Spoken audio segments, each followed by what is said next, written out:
In a previous lecture, we have presented the concept of fitness landscape using the metaphor of technological evolution as a way of thinking of how things improve, trying to reach optima, all right, as kind of the picture that emerges from Darwin's natural selection.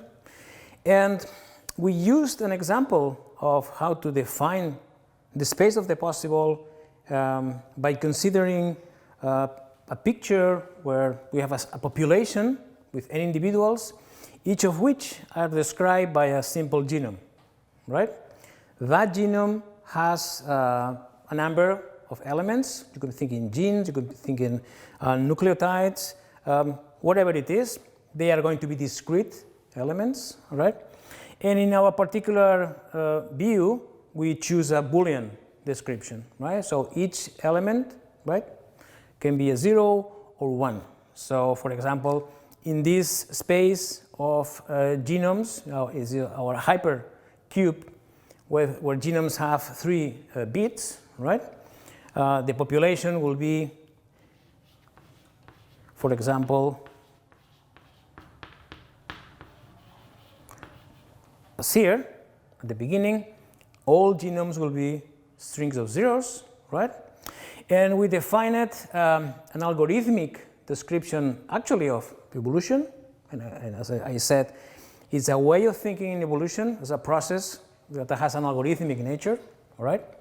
Where each genome, right, can experience mutations, all right? Mutations meaning that one of these zeros can be changed by a 1, right? We only allow 1 mutation per genome. This is the adaptive walk picture, right? Is one of the possibilities. You will see more of them in other courses. And because of that, we have a diffusion process, right? But it's a diffusion which has directionality, because the movement of the population will go into higher fitness values, right? In a previous lecture, we actually say, for example, if my fitness function is proportional to the number of ones, right? Here will be the highest fitness, right? Will be smaller, right? Smaller. And we'll try to push the population. The population is going to move upwards, uphill, right? Climbing into my landscape, right? In an intermediate time, we will see the population scattered, right? As they move into the higher fitness until reaching the top. And that will be all for this single peak landscape, all right? Very good. These, as you will see, will be expanded in many ways. We can approach multiple kinds of problems using the genome definition of solutions, right? We can start actually to think in this as a space of solutions, right?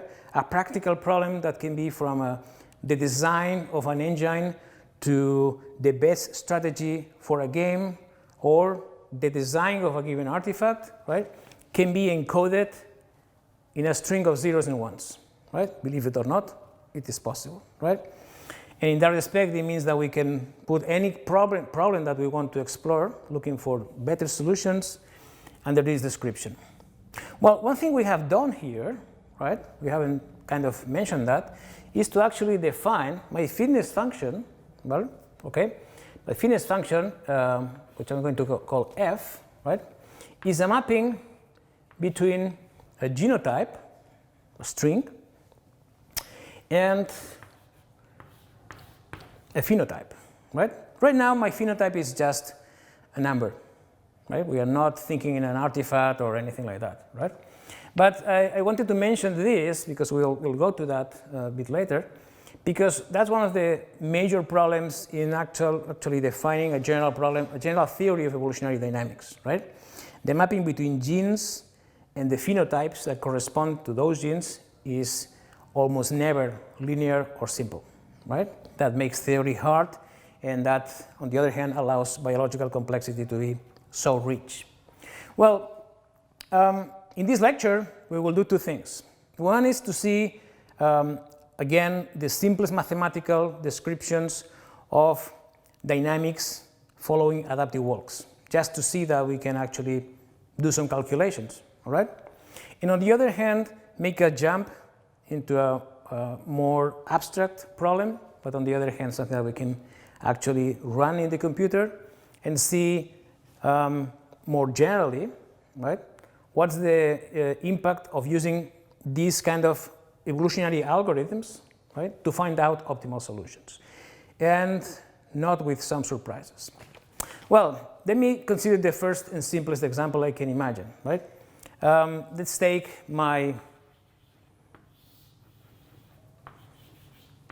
smallest hypercube, right? The one-dimensional one, right? So my population just goes from 0 to 1. It's just one bit, right? And suppose, right, that the fitness function, for example, is the one I defined there, right? Define where I have the number of ones, it's what defines fitness, okay? So my population is going to try to go from 0 to 1, right? The idea is I start here, all right? I have a fitness, let's say F0, I have fitness F1, and my assumption is F1 is larger than F0, okay? Very good. So anything that happens in this trivial landscape goes into one direction, from 0 to 1, all right? Very good. Time 0, everyone is here, okay? Some assumptions and formalism I'm going to use. I'm going to call X.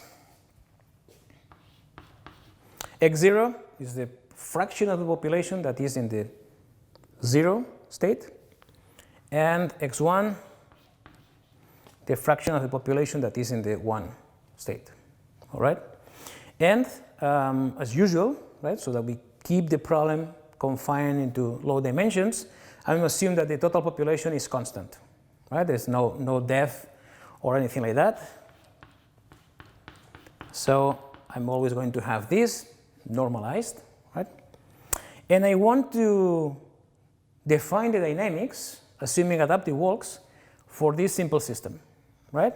And then we'll make up some more general case, okay? Very good. It's very easy to do, actually, because remember, adaptive wall means that I take every single agent here, so every single element of this population, right? And with probability mu, and I only have one bit here, right? With probability mu, I can actually move from here to here, because that's the probability of changing one bit, and there's only one bit, all right? So if I use mu, it's my notation for actual mutation rates, all right? What's going to happen here? That anyone that is here will experience, right? Will experience this change, right? And it's quite easy to see that if I want to write down my population dynamics, it's just a decay process, right? What can happen to someone in this vertex of my hypercube? Just moving into 1, and it's going to happen. And mu just gives you the rate. How quickly is this happening, right? And on the other hand, what's the dynamics of this? It just receives mutants from 0. So that's my population dynamics for individuals moving in this fitness landscape, following adaptive walks from here to here. And that's all, right? So for this system, we can easily find out the solution, because the first equation, right, we know it very well. I'm assuming that at time 0, everyone is here, right? We saw it, we said that, but just put it formally, right? And of course, that means that no one was in this side, right? So the solution of this is going to be initial condition 1, exponential decay. We have it immediately, right? And because we can do two things here. One is to, we can say, if I want to find out x1, right, I could say, okay, x0 is this function, I could put it here and integrate, right? You don't have to do that because I know that at any time, oops, sorry, I have this by normalization. So in fact, you can check that it's the same by doing the integral, right, using this, but in fact, this is the solution. Easy in this case, right? If we follow this in time, that means that this is x0, x1, 1, 0. What happened is that x0 decays exponentially, all right? Whereas x1 grows in a symmetric way. All the time the sum is 1, right? And if you allow me, this is everyone was here, okay? At the final state, everyone is here, right? And in any intermediate time, we will have that populations are just shifting from one place to the other, okay? This is the simplest case you can define, right? And start to have some ideas of course, we can actually use whatever we know from mathematical modeling, for example, to calculate what's the characteristic time for moving from one place to the other, right? Easy to do, right? That can be generalized also in a systematic way. How? For example, let me take another example that is more complex, right? I have now a two-dimensional system, right? So not two genomes, but, sorry, not 1 bit, but 2 bits, okay? And assume that, again, for simplicity, I always have to define that, right? It is a mathematical problem. Imagine that I'm still in that picture, that the number of ones, right, is my fitness measure, okay?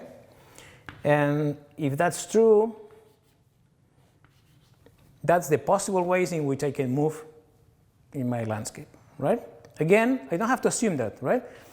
But let's assume that mutations in 1 bit are exactly the same for any bit I consider. We don't have to. It can be, and in the real world, of course, every single mutation in one direction might be completely different, right? Okay. We don't consider that, but it's something that is in the literature, and we might at some point mention what's the relevance of that. You might say, well, we are considering single bit mutations, but what happens if you relax that, okay? For example, I could do that, right? Jump from 0, 0 to 1, 1, right? Sometimes in the literature, this is called tunneling, right? At some point we will see why. But remember, 2 mutations mean that if they are independent events, that's what you typically assume, mean that the probability of happening is mu squared, right? If mu is small, which is a reasonable assumption, mu squared is extremely small, right? And so under a given time scale, we are not going to observe that, okay? Very good. So what would be the equations for this system? That looks like more complicated, but you will see that the way of writing the equations is simple, right? Take this. This is going to be equations for genomes, right? For frequency of genomes. Take this here. I can perform adaptive walk in 2 directions now. There are 2 ways in which I can flow, right? So I can go from here to here, or from here to here, but are totally equivalent symmetric events, right? So I have 2 possibilities of escaping from my 0, 0 genome, right? now I have, for example, this genome here, right? I receive one of these flows from 0, 0, and I can go in another direction because the fitness is growing towards 1, 1, right? Here. This way, all right? And the second case is going to be very similar, isn't it? Essentially, I receive one of the flows from a 0, 0, and I also decay. And finally, my final genome receives from both branches, from here, right?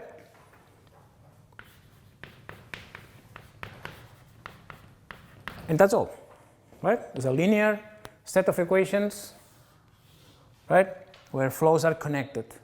If you have done everything right, since there's conservation, right, the sum of all these gives you 0, right? The balance in terms of changes is 0. So how can I solve that, right? I'm not going to do all the details because you already have knowledge about how to solve that. But look, first here, this is again an equation that is uncoupled from anything else. So you can actually solve that easily, right? The solution of this equation,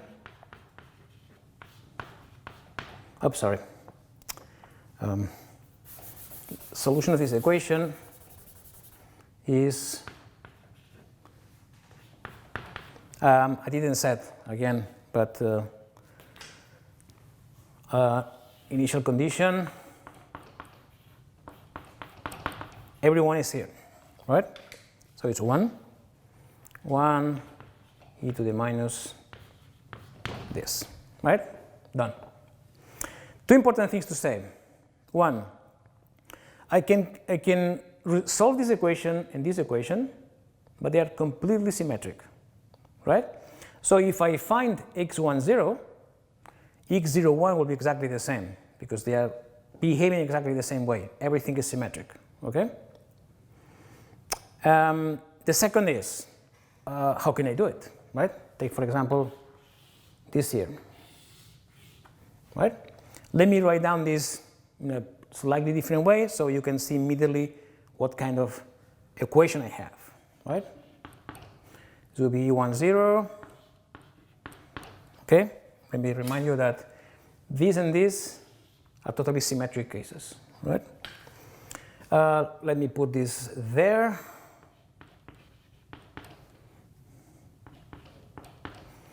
Right? And mu x00 is actually mu by this. All right? So, how do I solve this? This is within the class of equations that we have already seen previously, right? This is an equation of this class.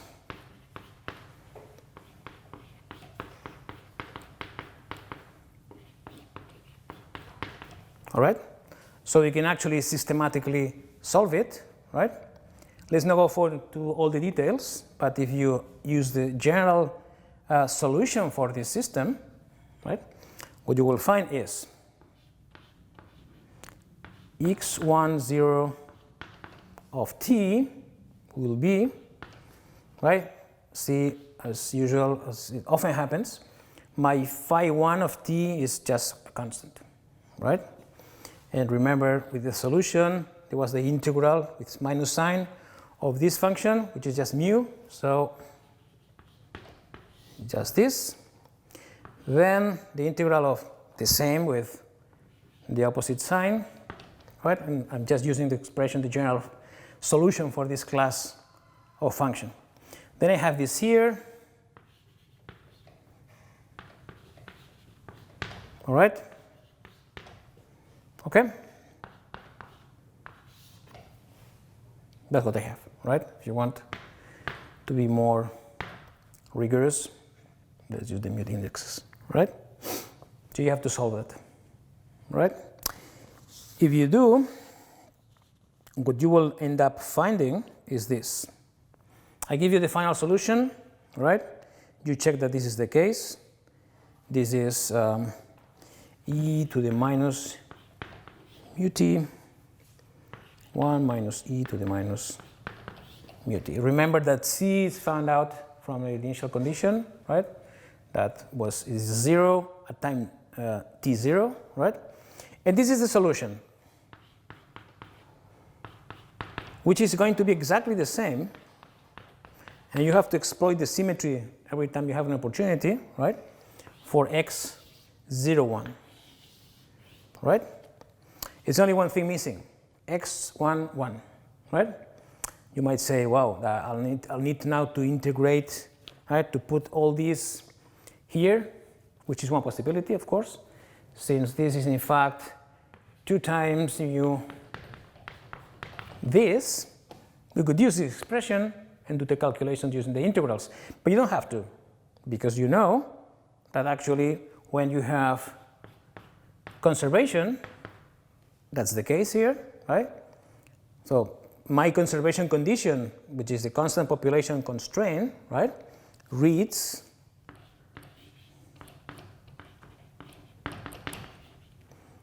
for k, j, 0, 1, right? If you take x0, 0, x1, 0, x0, 1, x1, 1, right? The orbital sum is 1. So this is just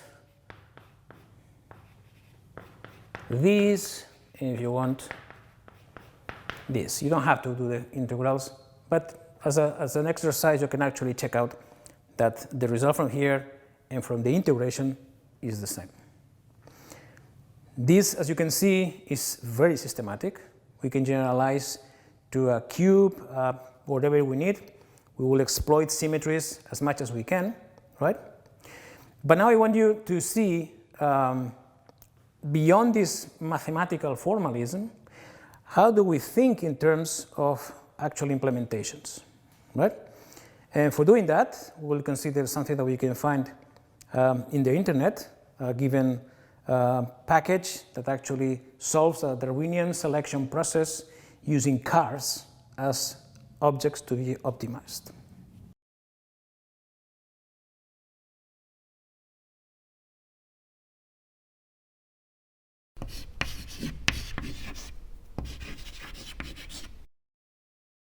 Now, what's the next step in our approach, formal approach to Darwinian selection on fitness landscapes? Now, everything that we will refer to is going to happen on a landscape of possibilities where there's a repertoire of different solutions to my problem.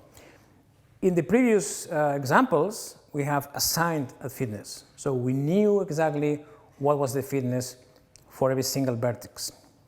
But what about the real world? Right? The real world means that I really don't know. In the example I gave you about cancer cells, what happens when I have a combination between some mutations involving growth, some stability? So how is the combination going to affect the fitness? So that's the way we have to approach real examples, right? Let me give you an example that we can at least take some intuition, right, about the power of actual Darwinian selection as a way of finding out solutions to given problems, all right? And this comes from this very nice system, right? It's a bit addictive, just to let you know that this is the case, where there's a system that evolves vehicles, right? How it happens.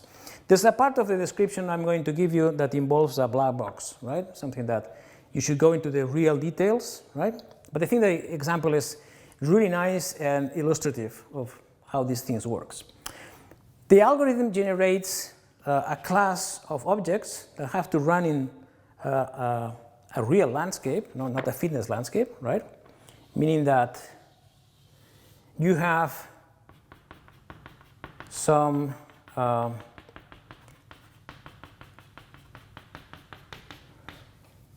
more or less rect landscape where you drop random vehicles. Right? At the beginning they are random, so the algorithm has some genome description, right, of objects that if you want, are kind of vehicles, right? At the beginning, these vehicles are really, really bizarre, right? Like maybe they're just, you know, pieces like this, maybe a wheel like this, quite useless in general, right? And the idea is they are dropped at a given place, right? And they start moving their wheels, right? And if lucky, right? Let's put another wheel here. The object I'm just drawing here is really bizarre. It doesn't have any sense in a way. But maybe it can run, right? But maybe because the structure it has, it crashes. They can crash and break into pieces, right? And at some distance, right, it stops. If it doesn't stop, there's a maximum time you can run on this landscape, which can have ups and downs, you will see, or can have sharp valleys or objects that make difficult moving, or just go up, okay?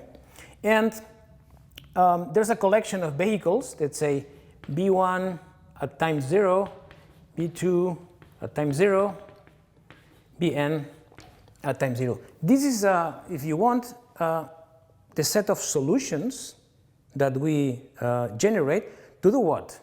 That's the big point. We want to do something. We want to make something efficiently. And in that case, we look for vehicles that go as far as possible, right? Which makes sense, right? What kind of efficient vehicle is able to move in a given landscape, not to crash and die in these valleys, be able to go up, you know, run down because there's gravity here, right? Etc. Okay? Sometimes they have to jump, right? Sometimes they have to just not stop, okay? And so at the beginning, you can have, for example, this. Imagine that this is the kith solution at time 0 of my vehicles. As I was saying, we are not going to that detail, but imagine that there's a genome that you can always write in terms of strings of bits, of zeros and ones, right? And that code maps into a phenotype, right? These are my phenotypes. In biology, that will be organisms. Here are just objects that can run, all right? At generation 0, everything will be crappy. We generate random objects, many of which is the fun part of the story at the beginning, go nowhere, right? But some of them will move until some distance, right? So I have moved from here to here. And this is my fitness. That's very nice. As you can see, fitness here means that I have a measure of efficiency, right? That is not evident what value will have in terms of the vehicle that I am observing, right? So, in other words, the mapping between the genotype, right? This kind of genome of strings that somehow describe how to create the vehicle, and the phenotype, right, is clearly nonlinear. It depends on many variables. It's highly dimensional, all right? Well, if you run carbox.d, right, what happens is once the generation of vehicles is finished, right, what do we have? At the end, we have the length, let's say this is the length of, for the 0 generation, right, or the first car until the last, right? So this is the score of every single vehicle, okay? So now we want to use selection, right? Some of them will be large, some of them will be small, some of them will be 0, because some of them, you can check that, looking at the simulations, right? The cars just stop there, don't move, right? All right, imagine, for example, right? This has been obtained by a vehicle that is like this one, I don't know. Sometimes they're really, really stupid, right? But maybe some vehicle here, the kith one, just by chance, right? Maybe something like this, but look, has two wheels, right? Maybe too small, maybe not good, because once you get here, the vehicle cannot just go up, all right, etc. So we have a description of phenotypes, all right? Okay? Now, selection. How do we implement selection? Easy. It's different from the adaptive works that we analyze there. There we have movement using mutations. Now we want to have reproduction, right? That has to take into account how good are the solutions. So what we do is look at these numbers, right? And perform the average, right? This would be the average length of the trajectories that have been covered by all my solutions, right? Now what I want is take my list, right? And remove all the solutions that are not good enough. For example, there's a whole way of doing that, right? There's multiple ways. For example, one is all vehicles that have a length, have made a trajectory less than the average are removed, right? I just forget about them, okay? Now, in my list, right, that means that, for example, this survives, no, this not survives. In a way, this design is extinct, right? It's a survivor, right? This one, for example, doesn't survive, right? Some of them will survive, maybe many will not. The important point now is here. At every generation, right, I started here, I want a collection of n vehicles, right? Since I deleted a number of them, right, I just conserved those who are crappy, but better than the average, right? I take them, okay, and what I do now? Well, I go into those vehicles that have been removed, right, and make a copy of some survivor, some more good solution, right, with some mutation, okay? In other words, I take, for example, this, right? If you want, let me put it here, right? And I have an empty solution, right? I remove these ones because it's not good. I take the survivor, right? So I keep it, this here, like this, right? And I generate an alternative solution that will be now 1 for the new generation, that maybe is maybe like this, but with a small change. Maybe, for example, has a larger front wheel, let's say, all right? And I do that systematically for everyone, right? That defines my next generation, right? Now, this will be generation 1. And as you can see, we have Darwinian selection, because now I'm going to put here, for example, VK1. Not anymore this one. This one was removed from my system. It's going to be this one, all right? And as you can see, it's more likely to have a high score, right? It will move here, right?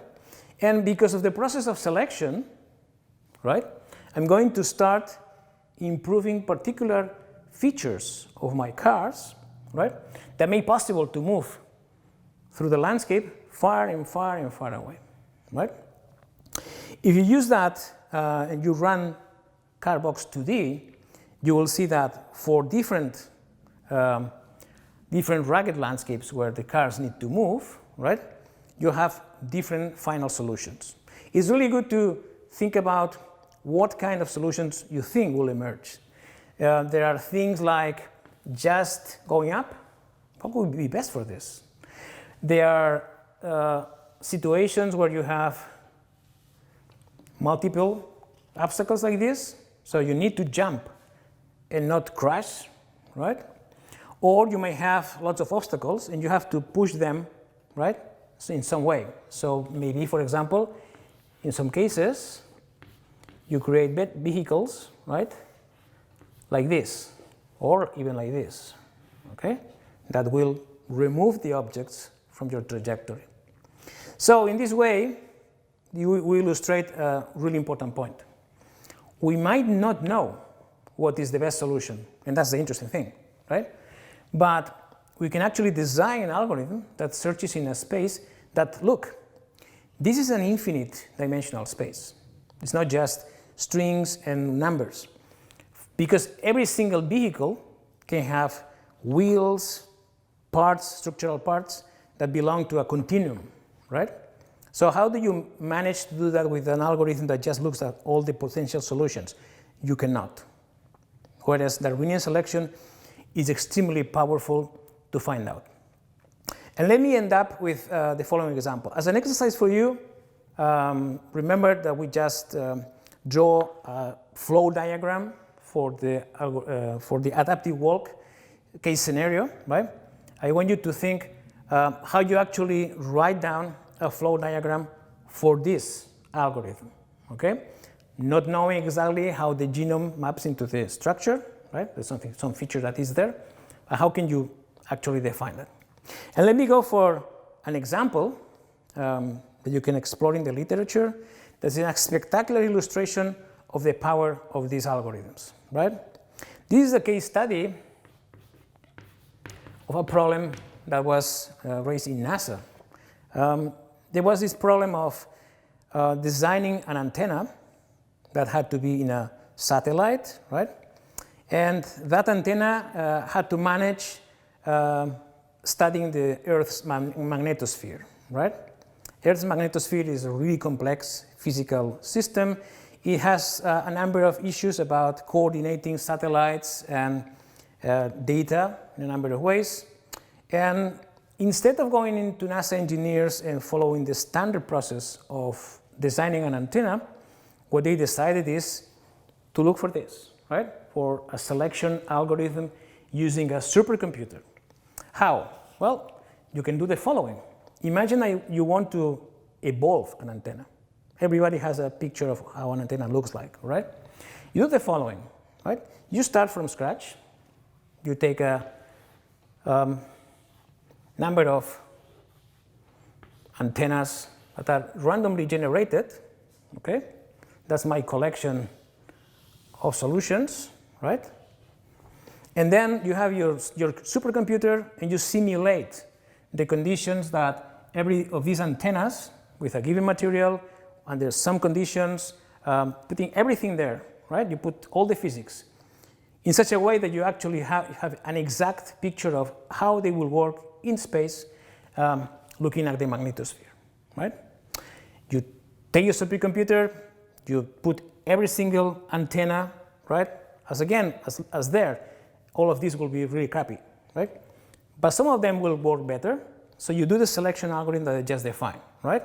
You have a new generation, maybe these antennas will be discarded, right? Maybe these will not be very good, but you keep it and you generate more, right?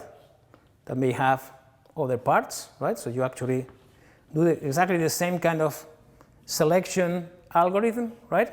Where the offspring are small variations of the original, right? And you keep going. Well, the amazing thing is that the supercomputer using a Darwinian selection algorithm ended up with an optimal design, right? The optimal design is an antenna that looks like a small tree, irregular, right? Something that, if you think in terms of what a human will have designed, right? Just inventing, right? Some really peculiar object. What kind of human will be able to invent that? I can tell you, no one, right? This escapes from standard design because there's no way we can actually use standard rules of engineering to get here, right? It's kind of lifelike object. This antenna is in space. It's the first evolved antenna that has been used in a mission. and illustrates a very powerful idea. First, Darwinian selection can find solutions to arbitrarily any kind of engineering problem that you can design. And secondly, we as humans cannot invent that, but we can find out a way that an algorithm helps us to find the solution. Quite amazing.